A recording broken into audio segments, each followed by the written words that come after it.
Assalamualaikum warahmatullahi wabarakatuh.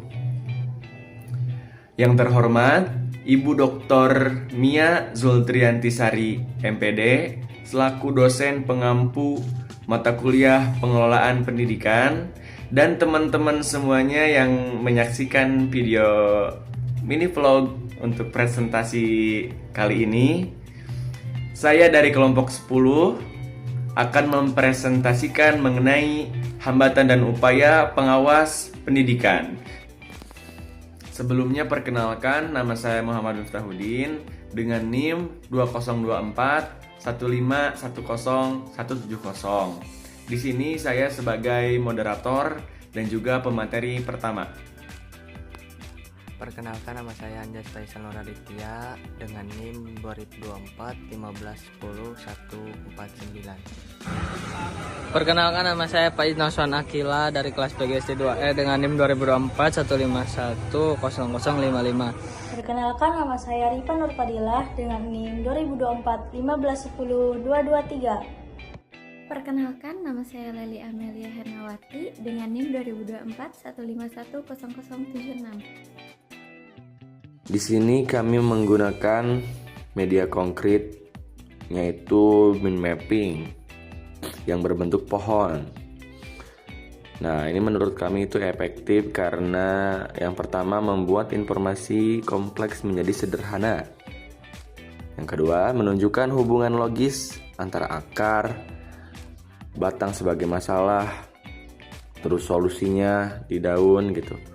Jadi dari bawah itu semakin ke atas, semakin menemukan solusi. Terus yang ketiga itu menarik perhatian dan mudah diingat. Terus membantu presentasi lebih runtut dan komunikatif. Media berbentuk pohon ini juga menggambarkan kompetensi, hambatan, dan upaya pengawas dalam satu kesatuan yang saling berhubungan. Jadi sangat cocok nih untuk presentasi karena visual dan maknanya itu mudah dipahami. Filosofi dari akar. Nah, dari pertama akar dulu. Tanpa akar yang kuat atau kompetensi, pohon tidak bisa berdiri, seperti pengawas yang tidak bisa bekerja maksimal tanpa kompetensi. Selanjutnya, filosofi batang. Batang menghadapi tekanan, sama seperti pengawas menghadapi berbagai hambatan di lapangan. Filosofi daun. Dari pohon yang baik muncul daun dan buah. Hasil kerja pengawas yang efektif meningkatkan mutu sekolah. Oke, baik. Pada struktur pohon yang pertama itu akar. Karena akar menunjukkan sebagai pondasi dasar yang harus dimiliki pengawas agar tugasnya berjalan efektif. Seperti tadi yang dikatakan oleh Miftah, bahwa ada filosofi yang mengatakan tanpa akar yang kuat pohon tidak bisa berdiri, semahalnya seperti pengawas yang tidak bisa kerja maksimal tanpa kompetensi. Jadi benar, misalkan ya pohon itu tidak ada akarnya atau tidak memiliki akar, maka pohon itu akan tumbang. Sama saja seperti pengawas, kalau tidak memiliki kompetensi, maka kerjanya tidak bisa maksimal. Adapun untuk isi akar yang terdapat pada pohon pengawas pendidikan tersebut, yaitu yang pertama kompetensi kepribadian. Yang kedua, kompetensi supervisi akademik. Dan yang ketiga, kompetensi supervisi manajerial. Yang keempat, kompetensi evaluasi pendidikan. Dan yang terakhir, kompetensi penelitian dan pengembangan. Untuk penjelasan 5 kompetensi tersebut akan dijelaskan oleh pemateri selanjutnya. Yang pertama ada kompetensi kepribadian. Kompetensi kepribadian adalah kemampuan dasar yang berkaitan dengan sikap, karakter, integritas, dan nilai moral. sebagai seorang pengawas pendidik. Dan seorang pengawas pendidik juga harus atau dapat memiliki kepribadian yang seperti jujur, aturan, percaya diri, objektif, berwibawa, dan bertanggung jawab. Dari kompetensi kepribadian ini, seorang pengawas merupakan figur pembina yang akan menjadi contoh bagi seluruh warga sekolah, seperti murid, contoh bagi muridnya, bagi guru-guru yang lain juga. Lalu akar berikutnya yaitu yang kedua, kompetensi supervisi akademik. Kompetensi supervisi akademik adalah kompetensi pengawas dalam membina guru agar proses pembelajaran berjalan efektif, yaitu dapat mencakup kemampuan untuk pengawasnya, yaitu yang pertama ada menilai perangkat pembelajaran guru seperti RPP, modul ajar, asesmen, dan lain-lain. Lalu dapat melakukan observasi kelas, yaitu dapat mengamati jalannya pembelajaran secara langsung. Lalu yang ketiga ada memberikan umpan balik konstruktif untuk meningkatkan kualitas belajar.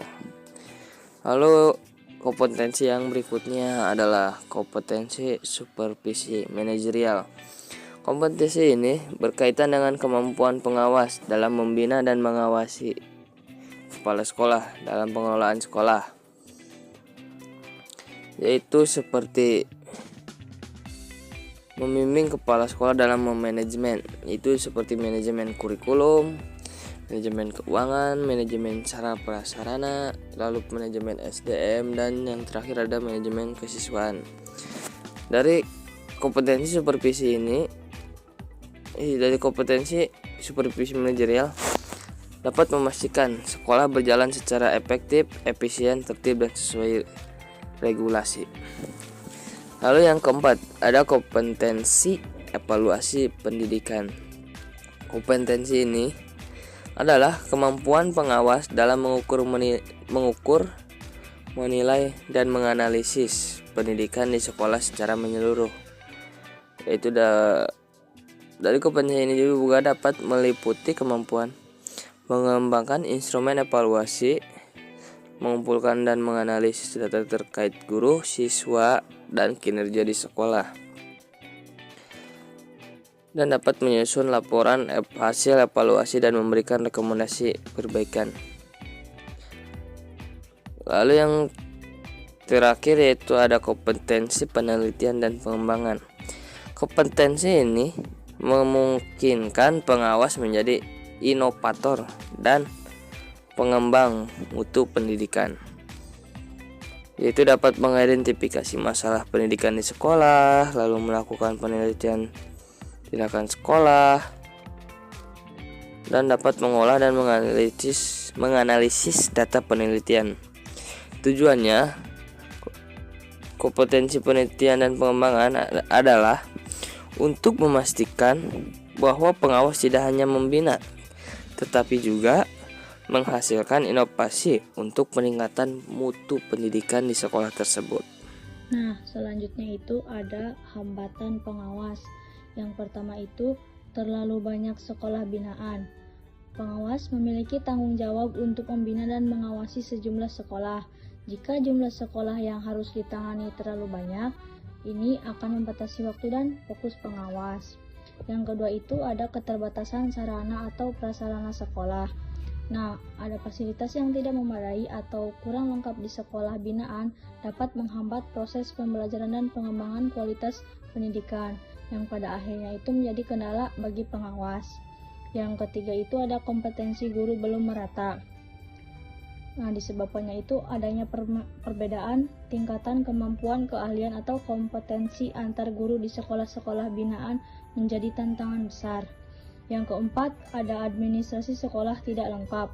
Misalnya, dokumen kurikulum, penilaian, atau laporan akan menyulitkan pengawas dalam pemantauan, evaluasi, dan pengambilan keputusan yang berbasis data. Yang kelima itu jarak sekolah jauh atau sulit diakses. Faktor geografis ini menimbulkan masalah logistik dan waktu. Sekolah yang lokasinya jauh atau memiliki akses sulit misalnya daerah terpencil, membuat kunjungan pengawas menjadi tidak efisien dan memakan waktu perjalanan yang lama. Nah, yang terakhir ada kurangnya dukungan dari pihak sekolah. Jika pihak sekolah kurang kooperatif atau tidak memiliki komitmen untuk menindaklanjuti saran dan rekomendasi dari pengawas, upaya pembinaan yang dilakukan pengawas akan menjadi sia-sia dan tidak efektif. Dilanjut ke pemateri selanjutnya.